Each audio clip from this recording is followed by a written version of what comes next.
మత్తయి సువార్త 2:1. రాజైన హేరోదు దినముల యందు యూదయ దేశపు బెత్లెహేములో యేసు పుట్టిన పిమ్మట ఇదిగో తూర్పు దేశపు జ్ఞానులు యెరూషలేమునకు వచ్చిరి. యూదుల రాజుగా పుట్టిన వాడెక్కడనున్నాడు? తూర్పు దిక్కున మేము ఆయన నక్షత్రమును చూచి ఆయనను పూజింపవచ్చితమని చెప్పిరి. Now after Jesus was born in Bethlehem, ఆయన పుట్టిన తర్వాత హేరోదు రాజు దినములలో ఈ జ్ఞానులు ఎక్కడి నుండి అంట, తూర్పు నుండి యెరూషలేంకి వచ్చారంట. వచ్చి ఏమని అడుగుతున్నారు? Where is he who is Born the king of the juice? యూదుల రాజుగా పుట్టిన వాడు ఎక్కడనున్నాడు? యూదుల రాజుగా పుట్టినవాడు ఎక్కడున్నాడు? ఇక్కడ కూడా మరలా మీ నేటివిటీ సీన్ డిస్ట్రాయ్. ఎందుకంటే పుట్టిన వెంటనే జ్ఞానులు రాలే, గొల్లలు వచ్చినప్పుడు జ్ఞానులు రాలే. రాజును వచ్చి అడుగుతున్నారు, పుట్టిన రాజు ఎక్కడా? ఏ రాజు దగ్గర అడుగుతున్నాడు అంటే హేరోదు రాజు దగ్గర అడుగుతున్నాడు. హేరోదు రాజు was one of the most cruel king, one of the most arrogant king, one of the most proudful king. అదే సమయంలో యెరూషలేము యూదుల చేతుల్లో ఉంది. యూదుల మీద ఇతను రాజుకు వచ్చాడు కాబట్టి యూదుల మెప్పుని సంపాదించుకుంటానికి యూదులకి సొలొమోను ఆలయం నాశనం అయిపోయింది. దాని తర్వాత నెహెమ్యాది పోయింది. అప్పుడు ఏం చేశారు తెలుసా? ఇంకొక ఆలయాన్ని కట్టించాడు. ఆ ఆలయాన్ని కట్టించేటప్పుడు చూస్తాము హిస్టరీలోనే, దట్ వాజ్ ద మోస్ట్ బ్యూటిఫుల్గా, ఇంకా ఘనంగా, సొలొమోను కట్టిన దానికన్నా ఇంకా పెద్దగా, ఇంకా విశాలంగా, ఇంకా మ్యాక్సిమం సైజులో ఆయన కన్స్ట్రక్షన్ చేయించాడంట. దానికి వాడిన కన్స్ట్రక్షన్ డిజైనర్స్ని చూస్తే ప్రపంచం నుండి గొప్ప గొప్ప వారిని తీసుకొచ్చాడంట. ఆయన ఎంతగానో చేశాడు, ఎంతగానో ఖర్చు పెట్టాడు. It was more fascinating. ఎందుకు చేశాడు అవన్నీ అంటే మనుషులందరూ ఆయన గొప్ప అని చెప్పాలి అని. He wanted the trade to be through him. ఆయనలో నుండి ఆయన దగ్గరికి రావాలని ఆశ. ఆ రోజుల్లో ఇతరుల రాజులు, ఇతర దేశపు రాజులు, ఇతర దేశపు బిజినెస్ పీపుల్ ఎవరన్నా ట్రేడింగ్ వ్యాపారం చేయాలంటే వారు యెరూషలేం దగ్గరకు వచ్చి రాజుని కలిసి వారి దగ్గర ఏదైతే ఘనత ఉందో, వారి దగ్గర ఏదైతే మంచి ఉంటాయో, వారు ట్రేడింగ్ ఏది చేయాలని ఆశపడుతున్నారో ఆ బహుమానాలను తీసుకొచ్చి రాజుకి అప్పచెప్తారంట. అనుకుని చూడండి, ఈ ముగ్గురు రాజులు వచ్చేటప్పటికి హేరోదుకి ఆశ, ఎంత తెచ్చారో, ఏమి ఇస్తారో, ఏం చేస్తారో, ఎంత గొప్ప బిజినెస్ డీలో. ముగ్గురు ఒకేసారి వచ్చారు. ట్రిపుల్ బిజినెస్, హ్యాట్రిక్ అనుకుని ఉంటాడు. కానీ వచ్చిన వెంటనే వారు అడిగిన ప్రశ్నకి ఏమైందో చూడండి. హేరోదు రాజు ఈ సంగతి విన్నప్పుడు అతడును అతనితో కూడా యెరూషలేము వారందరూ కలవరపడిరి. ఆగండి, అతడును అతనితో పాటు కూడా ఎవరంట? యెరూషలేమంతా కలవరం పడ్డారంట. హేరోదు కలవరపడ్డారంటే అది ఒక అర్థం ఉంది. ఎందుకంటే రాజు స్వార్థపరుడు, నాకే ఉండాలనుకునే వ్యక్తి, తనకి కాకుండా ఇంకొక రాజు ఎవరో ఉన్నారంట అని తెలిసిన వెంటనే షాక్ అయ్యాడంటే బాగానే ఉంది, అర్థం ఉంది తన స్వభావానికి, తన అలాంటి మనిషి అని. కానీ యెరూషలేమంతా ఎందుకు అలాగవుతాం? ఆ మాట యెరూషలేం అన్నదప్పుడు అక్కడ ఉన్న యూదులు, అక్కడ ఉన్న యాజకులు, అక్కడ ఉన్న ప్రధాన యాజకులు, అక్కడ గమనించాలండి, ప్రధాన యాజకుడు కూడా హేరోదు కంట్రోల్లో ఉన్నారంట. దేవుని ఆలయంలో సేవిస్తూ, దేవుని మహిమపరుస్తూ, దేవుని ఆరాధిస్తున్న వారు కూడా లోక రాజ కంట్రోల్లో బిహేవ్ చేస్తున్నారంట. మనం చూస్తాము వారందరూ కలవరపడ్డారంట. వారు కలవరపడ్డారు. దేనికి కలవరపడ్డారు వారు అని చూస్తే థియాలజియన్స్ చెప్పేది ఇలాగా. ఎందుకంటే అప్పటికే హేరోదు వీరికి కావాల్సినవి వారికి చేస్తున్నాడంట, వారికి కావాల్సిన లాభాలు ఇస్తున్నాడంట, వారికి కావాల్సిన ఘనతని ఇస్తున్నాడంట. ముఖ్యంగా ద ప్రీస్ట్కి వాళ్ళందరికీ ట్యాక్స్ ఫ్రీ అని ఇస్తాడంట. అదే సమయంలో వారిని మెప్పిస్తానికి సుందరమైన ఆలయము, అరే సొలొమోను కట్టిన దానికన్నా ఇంకా విశాలంగా కట్టాడు, ఇంకా ఎక్కువ స్థలాన్ని ఇచ్చాడు, ఇంకా అంత సిద్ధపరిచాడే అని వారు ఎంతో ఆనందపడ్డారు. వారు అనుకున్నారు, దేవుని ఆరాధిస్తానికి మాకు ఆలయం ఉంటే చాలు, దేవుడు లేకపోయినా పర్వాలేదు. ఈ మాట అర్థమవుతుందండి? ఈరోజు చాలామంది దేవుడు లేని ఆలయాలు కూడా చాలు అంటున్నారు, దేవుణ్ణి పొందని స్థలం కూడా పర్వాలేదు అంటున్నారు. నాకు అనుకున్నట్టుగా నాకుంటే సుఖం ఉంటే చాలు, నాకు లాభం ఉంటే చాలు, నాకు దాన్ని బట్టి సంథింగ్ ప్రాఫిటబుల్, నాకు స్టేజ్ దొరికిందా చాలు, నాకు ఈ అవకాశం దొరికిందా చాలు. అక్కడ దేవుడు ఉన్నాడా, దేవుడు లేడా నాకు అక్కర్లే. జాగ్రత్త, మోసకరమైన ఆత్మది. దేవుని స్థానాన్ని దేవునికోకుండా దేవుణ్ణి ఆరాధించాల్సిన వారు దేవుణ్ణి ఆరాధించుకున్న స్వార్థముతో ఉంటే జాగ్రత్త. ఈరోజు ఎంతోమంది అలాగే అయిపోయిందండి. ఏదో ఆరాధనకి వెళ్ళొచ్చానా, ఆలయానికి వెళ్ళొచ్చానా, ఇల్లు వస్తే సరిపోయిందిలే, అయిపోయిందిలే. దేవుడు అంటే ఏంటి, దేవుడు లేకపోతే నేను అటెండెన్స్ చేసుకుని వచ్చానులే. Who needs, who cares? అలాంటి వారికి ఎలా ఉంటుందంటే ఉజ్జీవపు ఆత్మ కార్యం చూసినప్పుడు కలవరం కలుగుతుంది. యెరూషలేము వారు కూడా కలవరపడ్డారంట. వీరందరూ కలవరపడిన తర్వాత రాజు అడుగుతున్నాడు, చూడండి ఏం అడుగుతున్నాడు చూడండి. కాబట్టి రాజు ప్రధాన యాజకులను ప్రజల నుండి శాస్త్రులను అందరినీ సమకూర్చి, ఏంటంట, ప్రధాన యాజకుల్ని శాస్త్రులందరినీ రండి, వి నీడ్ టు టాక్, అందరిని రప్పించాడంట. సమకూర్చి క్రీస్తు ఎక్కడ పుట్టునని వారిని అడిగాను. అందుకు వారు యూదయ బెత్లెహేములోనే, ఏలయనగా యూదయ దేశపు బెత్లెహేమా, నీవు యూదా ప్రధానుల్లో ఎంత మాత్రమును అల్పమైన దానవు కావు. ఇశ్రాయేలును నా ప్రజలను పరిపాలించు అధిపతి నీలో నుండి వచ్చును అని ప్రవక్త ద్వారా రాయబడి ఉన్నదని మనం చూస్తున్నామండి. అక్కడ రాయబడి ఉందనే ప్రవచనము యాజకులు, శాస్త్రులు, అక్కడ ఉన్న వారందరికీ తెలిసి ఉంది. వారు చెప్తున్నారు, కానీ వారు కలవరం పడుతున్నారు. ఈరోజు ఎంతోమంది కూడా దేవుని చిత్తంలో జీవిస్తానికి, దేవుని మహిమపరుస్తానికి, దేవుని కార్యాన్ని రుచి చూస్తానికి, సింప్లిఫై చేసి చెప్పాలంటే ఎంతోమంది దేవుని చిత్తం కొరకు ప్రార్థన చేస్తానికి కలవరం అయిపోతుందండి. తెలుసా, వివాహ విషయంలో వచ్చిందనుకోండి, అబ్బాయికి అమ్మాయి నచ్చింది, అమ్మాయికి అబ్బాయి నచ్చారు అనుకోండి, ప్రార్థన చేసి దేవుని చిత్తం తీసుకోండి అని ఎవరైనా చెప్పారు అనుకో, ఏమవుతుంది తెలుసా, వాళ్ళిద్దరికి కలవరం. ఎందుకు? దేవుడు ఎక్కడ కాదనేస్తాడేమో, దేవుడు ఎక్కడ నువ్వు అంటే మాకిద్దరికి పెళ్లి జరగదేమో. మీరిద్దరు ఇష్టపడతాం గొప్ప, దేవుడు తన చిత్తాన్ని తెలియజేస్తాం గొప్ప. ఈరోజు మనం అర్థం చేసుకోవాలి, మన జీవితంలో ఎంతమంది దైవ చిత్తానికి సంతోషపడుతున్నాం, ఎంతమంది ధైర్యంగా చెప్పగలుగుతారు. ఈరోజు మీరు నేర్చుకోవాల్సిన నెంబర్ 1 ఏంటంటే, be ready, be happy to accept the will of God. మనం యేసు జననాన్ని చూసినప్పుడు మరీ జీవితంలో అదే, అయ్యా ఇది ఎలాగా సాధ్యమో, ఇవన్నీ ఎలా కుదురుతుంది, బట్ ఇట్ డజంట్ మ్యాటర్, నీ చిత్తమే జరుగును గాక. యోసేపు కూడా అలాగే, అయ్యో ఆల్రెడీ గర్భం ధరించిన స్త్రీని నేను ఎలాగ నా భార్యగా తీసుకుంటా, సీక్రెట్గా వదిలేద్దామే. No no no no no, దర్శనంలో దేవుడు మాట్లాడితే దైవ చిత్తమే జరుగును గాక. ఈరోజు everybody had to follow the will of God. If you are not following the will of God, be careful. The enemy is ready to destroy your lifes. The enemy is ready to be your king. వారికి హేరోదు రాజుగా ఉండటం బాగుంది, రక్షకుడు మెస్సయ్య కొరకు ఎదురు చూసిన వారు మెస్సయ్య కన్నా హేరోదు బాగున్నాడు అనిపించింది. కానీ ఆ హేరోదు బుద్ధి ఏంటో వారికి అర్థం కాలేదు. పాపం 4 హేరోదులను చూస్తాం బైబిల్లో. 4 హేరోదుల్లో ఈయన the first Herod, the most cruel, the most wicket. అన్ని హేరోదులు క్రూయలే, కానీ ఈయన ఒక లెవెల్. ఆయన పేరు కొరకు, ఆయన మెప్పు కొరకు, నా నా నా నా అనే దాని కొరకు ఇంకెవ్వరిని ఉంచడు. అంత క్రూయల్ మ్యాన్. కానీ అంత cruel man was been accepted by the Jews. యూదులు అలాంటి వాడు మాకు రాజు ఉంటే చాలు, మెస్సయ్య వద్దు. జాగ్రత్త అండి, మీ జీవితంలో ఎవరి మీద ఆధారపడుతున్నారు, ఎవరి సహాయాన్ని వెతుకుతున్నారు, ఎవరికి తగినట్టుగా జీవిద్దామని చూస్తున్నారు. ఏదో మీకు కొంచెం డబ్బులు ఇచ్చారని, ఏదో మీకు కొంచెం కూడు నీడ ఇచ్చారని, మీకు ఏదో సహాయం చేశారని వారిని రాజుగా పెట్టుకోదాం అనుకుంటే జాగ్రత్త, మోసపోతారు. దైవ చిత్తం ఉత్తమమైంది. మీ పక్కన వాళ్ళు చెప్పండి, దేవుని చిత్తంలో జీవిద్దామండి అని చెప్పండి. మనం చూస్తాము అక్కడ శాస్త్రులు, యాజకులు వారందరూ వచ్చినప్పుడు ఆ ప్రవచనాన్ని చెప్తున్నారు. ఆ ప్రవచనం ఎక్కడుందంటే మీకా 5:2 ఉంటదండి. బెత్లెహేము ఎఫ్రాతా, యూదా వారి కుటుంబములలో నీవు స్వల్ప గ్రామమైనను నా కొరకు ఇశ్రాయేలును ఏలబోవాడు నీలో నుండి వచ్చును. పురాతన కాలం మొదలుకొని శాశ్వత కాలము ఆయన ప్రత్యక్ష మగుచుండెను. మనం చూస్తాము ఈ మాటలు తెలియజేయబడినప్పుడు వారికి సంతోషం లేదు, కానీ బాధ కలిగింది. దాని తర్వాత హేరోదు ఇవన్నీ అప్పటికప్పటికి అయిపోలేదండి. మనం అనుకుంటా అలా వచ్చారు, అలా మాట్లాడారు.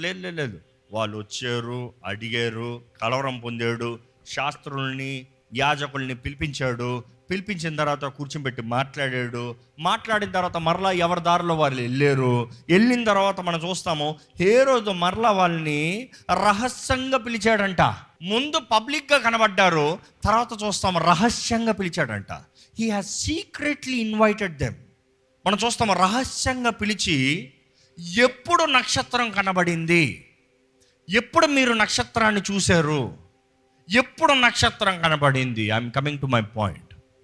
నక్షత్రం చూసిన దానికి, వీళ్ళని అడిగేదానికి, వీరి సమయము కాలము చెప్తానికి అర్థం ఏంటంటే, వీరు మొదటగా they are known to be magi. Magi అన్న మాట గ్రీక్ మాట. మ్యాజాయ్ అనే గ్రీక్ మాట నుండి వస్తుంది ఇంగ్లీష్ మాట మ్యాజిక్. మెజిషియన్స్, మాయగాళ్ళు. మాయగాళ్ళు, జ్ఞానులు అని ఏం చెప్తున్నారు? ఈ మ్యాజాయ్ అన్న మాట మెజిషియన్స్ మాత్రమే కాదు, astrologers, magicians and also sorcerers. You know ఈ మాట చూసినప్పుడు బైబిల్లో అనేక బ్యాకింగ్ రెఫరెన్స్లు ఉంటాయి, దీనికి బ్యాకింగ్ సపోర్ట్ ఉంటుందండి. వారు ఎవలాంటి వారు అనేటప్పుడు ఏ రాజు అయినా కూడా బైబిల్లో చూస్తాం, అన్య రాజుల దగ్గర ఇలాంటి వారు ఉంటారంట. ఇలాంటి వారు ఏంటంటే they are the council for the king. వీరు వచ్చి ఏదైనా సమస్య అంటే వారు లెక్కలు చూస్తారు. నక్షత్రం ఎక్కడుంది ఈరోజు చూస్తారు, చూడండి, ఈ నక్షత్రం ఇక్కడ మారింది, ఇది ఇక్కడ మారింది, ఇది కొంచెం ఇలా తేడా కొట్టింది, అందుకనే నీ పరిస్థితి బాగాలేదు. ఈరోజు చాలామంది చెప్తారు, నువ్వు పలానా రంగు పెట్టుకో, అది మారుతుంది, నీకు క్యాలిక్యులేషన్ అవుతుంది, నువ్వు సేఫ్ అవుతావు. They calculate the stars, the planets, అవి అస్ట్రాలజీ. ఈరోజు చాలామంది చేయి చూపించు చెప్తా. ఇవన్నీ వాళ్ళు క్యాలిక్యులేట్ చేసి ఆ రోజుల్లో that unbeliever Kings use to have these people. ఉదాహరణ చూస్తే దానియేలు 2:2 చూద్దామండి ఒకసారి. రాజు తాను కనిన కలలను తనకు తెలియజెప్పుడికై శకునగాండ్రను. ఎవరినంట? శకునగాండ్రులో గారడి విద్య కలవారిని, గారడి విద్య, మాంత్రికులు, కల్దీలను పిలిపించాడంట. వారందరూ వచ్చి రాజు ముందు నిలబడ్డారు. సో వీళ్ళందరూ ఏంటంటే, వారు ఆ రోజుల్లో వారికి పేరు ఏంటంటే, వీరు ఇది జ్ఞానంతో ఇది లెక్కేస్తారు, దీన్ని చూస్తారు, ఇది మాయం చేస్తారు. మాయం చేసేవాడికి, మ్యాజిక్ చేసేవాడికి చూడండి, ఎప్పుడు వాడికి ట్రిక్స్ తెలుసు. They know the tricks, they know the calculation. కళ్ళు ముందే బుస్సు అంటాడు, పావురని బయట తెస్తాడు. బుస్సు అంటాడు, డబ్బులు బయట తెస్తాడు. అంత డబ్బులు తీసిన తర్వాత మరలా డబ్బులు వాని అడుగుతాడు. అంత డబ్బులు చేసుకోగలిగాడు? అంత డబ్బులు తీసుకుని ఏమని చెప్పి కొనుక్కోవచ్చు కదా. అదంతా ఊరక మాయా ఇస్ నాట్ ట్రూ. కానీ వీరు ఆ రోజుల్లో they know the tricks, they know the calculation. వారు బుర్రతో పనిపెట్టి they use to tap the other realms of the spirit. అవన్నీ చూసుకునేవారు కాబట్టి వారిని జ్ఞానులు అని పిలిచేవారు. సో ఈ జ్ఞానులు ఇందుకొరకు నక్షత్రాన్ని చూసి వచ్చారు. ఇక్కడ హేరోదు అడుగుతున్నాడు, ఎప్పుడు నక్షత్రం? ఎప్పుడు? టైం చెప్పు, కాలం చెప్పు, ఎప్పటి నుంచి కనబడింది? చాలామంది అనుకుంటారు యేసుప్రభు పుట్టినప్పుడు నక్షత్రం వెలిగిందంటే ఇట్స్ ఎ కామెంట్ అనుకుంటారండి. కామెంట్ తెలుసా? అట్లా సల్లని వెళ్తాడు కామెంట్. అది అట్లా సర్రని ఫ్లయింగ్ స్టార్, అది పాసింగ్ స్టార్. అయి కాదు, ఇది చక్కగా వారికి మార్గాన్ని చూపించిందంట. వారు 1000 మైళ్ళు దూరంగా ఉన్నదప్పుడే వారు చూడగలిగారు. అంటే లోకం మొత్తంలో ఆ నక్షత్రం కనబడింది. ప్రపంచ భూగోళంలో ఎటువైపోయినా సరే ఆ తార కనబడింది. ఆ తారను చూసిన వెంటనే వారు ఎప్పటి నుండో ఎదురు చూస్తున్న దేర్ ఇస్ సంథింగ్ స్పెషల్. దానికి కూడా ఒక ప్రవచనం ఉంది. వారు ఆ ప్రవచనము ఎప్పుడో విన్నారు కాబట్టి ఈ జ్ఞానులైన వారు దే నో. చూడండి, అస్ట్రాలజీ చదివేవారు, అస్ట్రానమీ చూసేవారు, దే నో ఎవ్రీ క్యాలిక్యులేషన్ చదివేవారు. ఒక గ్రేటెస్ట్ అస్ట్రాలజర్ ఒక ప్రొఫెషన్ ఇచ్చాడు. ఆ నక్షత్రం కనబడిన వెంటనే వారు ఆనందముతో, ఎదురుచూపుతో, ఏదో ఉంది అన్న ఒక ఎదురుచూపుతో వారు బయలుదేరారు. అక్కడ చూస్తే ఎవరు ఈ ప్రవచనాన్ని ఇచ్చారు, ఎవరు, ఎప్పుడు అన్నదప్పుడు బైబిల్లో ఒక చక్కని ఇది ఉంటుంది. This history backs it again. ఇశ్రాయేలుని శపిస్తానికి మోవాబు రాజు శపిస్తానికి ఒక మనిషిని తీసుకొస్తాడంట. ఆయన పేరేంటి? బాలామంట. బిలాంని రాజు పిలిపించాడు, అయ్యా నువ్వు రావాలి, నువ్వు వచ్చి ఏం చేయాలి తెలుసా? ఈ ఇశ్రాయేలుని శపించాలి.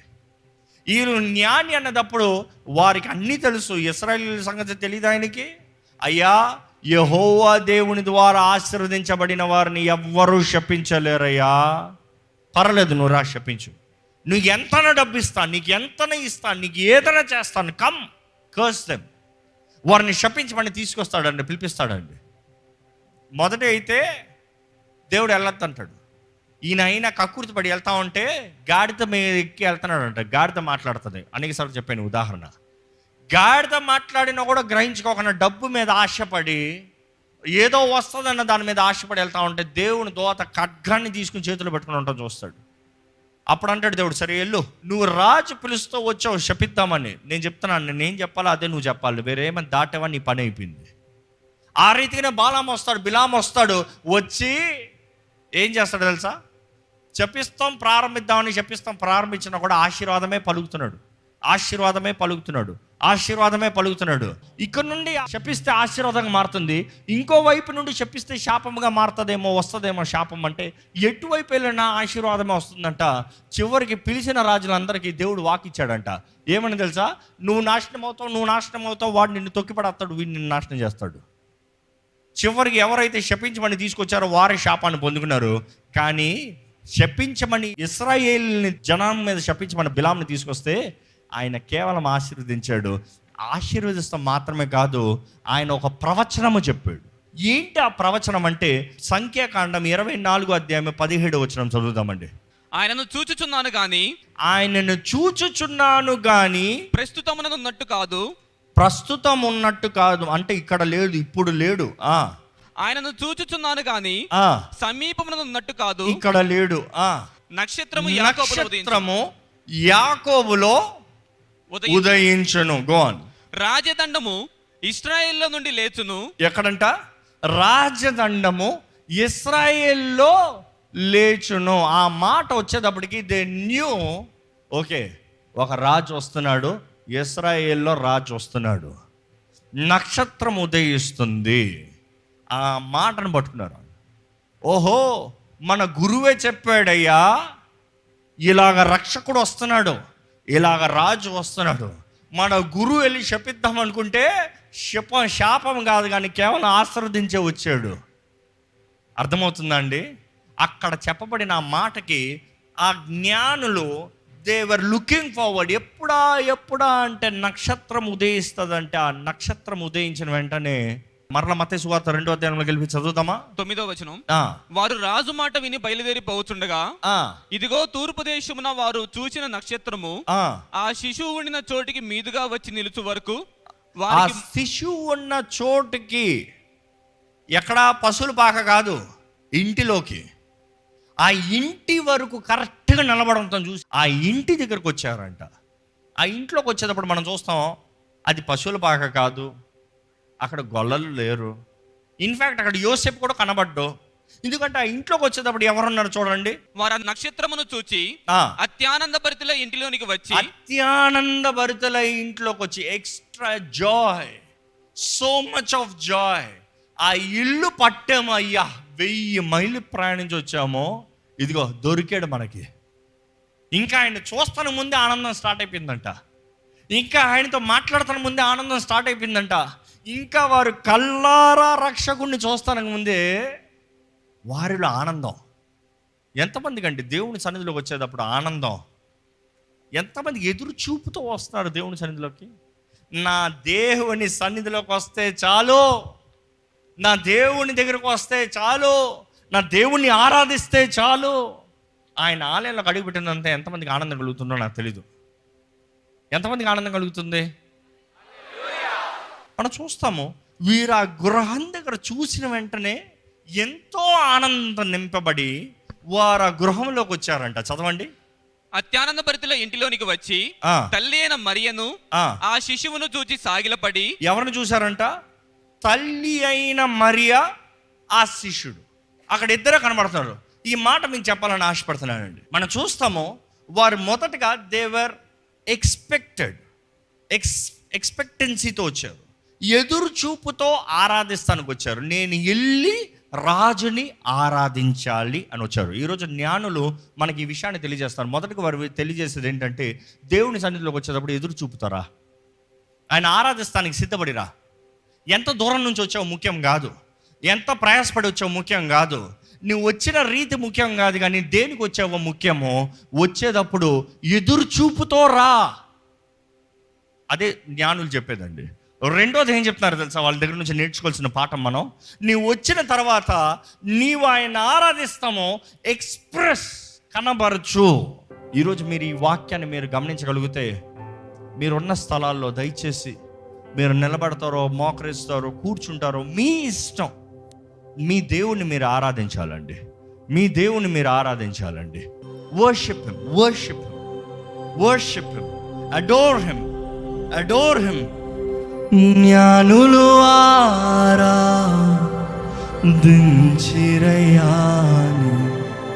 కరుణగల యేసువా,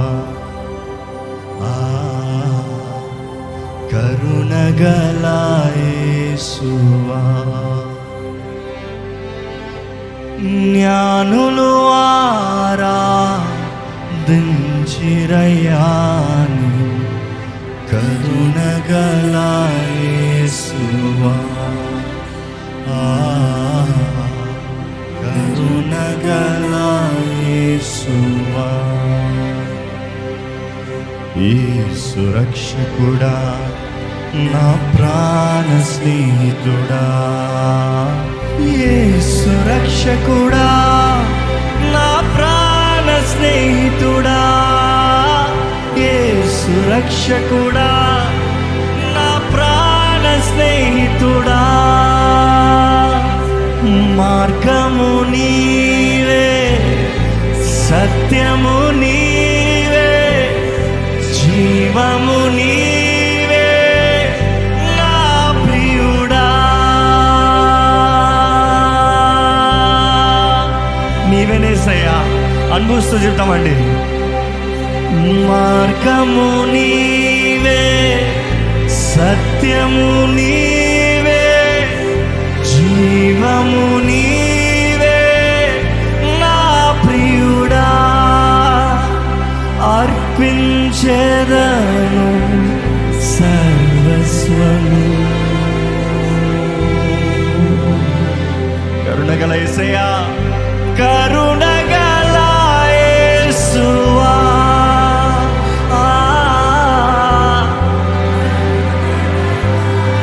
అందరూ స్వరం ఎత్తి బిగ్గరగా.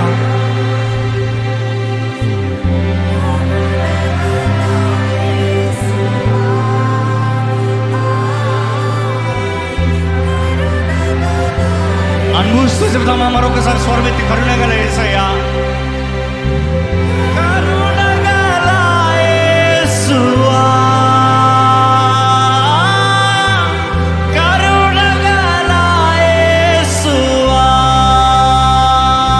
మరొకసారి, కరుణగల యేసువా,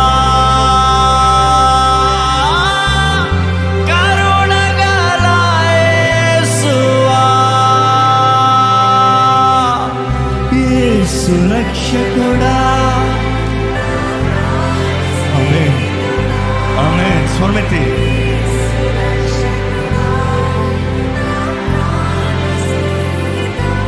అయ్యేసాక మనస్ఫూర్తిగా వందనాలు చెప్తామండి. నోరు తెలుసు దేవా, నీకు వందనములయ్యా. నా కొరకు ఈ లోకంలోకి వచ్చే వందనములయ్యా. నా కొరకు ఈ లోకంలో దీనుతో వచ్చావయ్యా. అయ్యా, దీనత్వంతో వచ్చావయ్యా. నీవు దరిద్రతలోకి వచ్చావు, నన్ను ధనవంతుని చేస్తానుగయ్యా. నీవు అయ్యా అల్పుడుగా వచ్చావు, నన్ను ఘనుడుగా చేస్తానుగయ్యా. అయ్యా, పాప భూమిలో ఉన్న నన్ను వెతికి రక్షిస్తానికి ఈ లోకంలో వచ్చిన యేసయ్యా, నీకు వందనములయ్యా. అయ్యా, నీ మహిమలోకి, నీ రాజ్యంలోకి నన్ను లేపటానికి, నిరంతరమైన లోకంలో నీతో యుగ యుగాలు తరతరాలు జీవిస్తానికి నన్ను ఇక్కడ తీసుకొచ్చిన యేసు, నీకు వందనాలయ్యా. మనస్ఫూర్తిగా వందనాలు చెప్తామండి, మనస్ఫూర్తిగా వందనాలు చెప్తామండి. ప్రతి ఒక్కరు expressive worship, worship him with all that you have. Expressive worship. ఆయనకు వందనాలు చెప్పండి ఈ సమయంలో ప్రతి ఒక్కరు. Thank you Jesus, thank you Jesus. వందనములు ప్రభువా, వందనములయ్యా. మా జీవాధిపతి నీకు వందనములయ్యా. మృత్యుంజయుడానికి వందనములయ్యా.